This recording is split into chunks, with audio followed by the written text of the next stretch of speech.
মার্কিন president Donald ট্রাম্পের দ্বিতীয় মেয়াদ শুরু হয়েছে। ট্রাম্প প্রশাসন গাজা চুক্তিকে একটা সুযোগ হিসেবে দেখছে। এটাকে ব্যবহার করে তারা সৌদি আরব আর ইসরায়েলের মধ্যে সম্পর্ক স্বাভাবিক করার চেষ্টা করতে চায়। যুক্তরাষ্ট্রের জাতীয় নিরাপত্তা উপদেষ্টা মাইক ওয়ালস আশাবাদ জানিয়েছেন, আব্রাহাম অ্যাকর্ডের অগ্রগতি হবে। সৌদি আরব ইসরায়েলের সম্পর্ক স্বাভাবিকের বিষয়টি এখানে অন্যতম লক্ষ্য হিসেবে দেখা হচ্ছে। কিন্তু বিশ্লেষকরা বলছেন, রিয়াদের দাবি অনুযায়ী ফিলিস্তিন রাষ্ট্র গঠনের ব্যাপারে ইসরায়েল রাজি হবে না। তাছাড়া সৌদি মার্কিন প্রতিরক্ষা চুক্তির ব্যাপারেও কোনো অগ্রগতি দেখা যাচ্ছে না।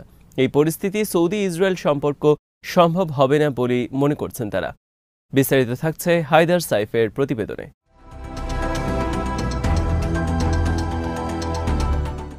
প্রেসিডেন্ট ডোনাল্ড ট্রাম্পের প্রথম মেয়াদে আব্রাহাম অ্যাকর্ডের প্রথম চুক্তি হয়েছিল। সেই চুক্তির অধীনে ইসরায়েলের সাথে সংযুক্ত আরব আমিরাত, বাহরাইন, সুদান আর মরক্কো সম্পর্ক স্থাপন করেছিল। কিন্তু সৌদি আরব তখন চুক্তিতে যোগ দেয়নি। গাজায় ইসরায়েলের যুদ্ধের মধ্যে তেল আবিবের সাথে সম্পর্ক স্বাভাবিক করার যে ঝুঁকি, সেটা উল্লেখ করে চুক্তি থেকে বিরত ছিল রিয়াদ। গাজায় এখন দুর্বল যুদ্ধবিরতি চুক্তি হয়েছে, এটা সত্য, কিন্তু সেটা টিকবে কতদিন তা নিয়ে সন্দেহ রয়েছে। চুক্তির এই নড়েবড়ে অবস্থার কারণেই ইসরায়েলের সাথে সম্পর্ক স্বাভাবিকের ব্যাপারে সিদ্ধান্ত নিতে পারছে না সৌদি আরব।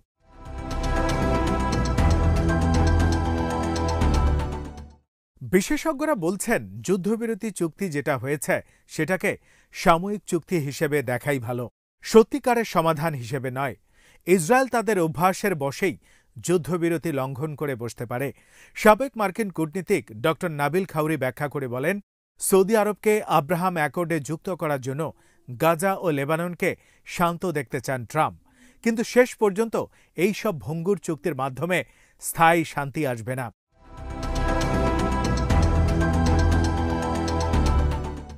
সম্পর্ক স্বাভাবিক করার জন্য বেশ কিছু চ্যালেঞ্জের মুখে পড়বেন সৌদি নেতারা।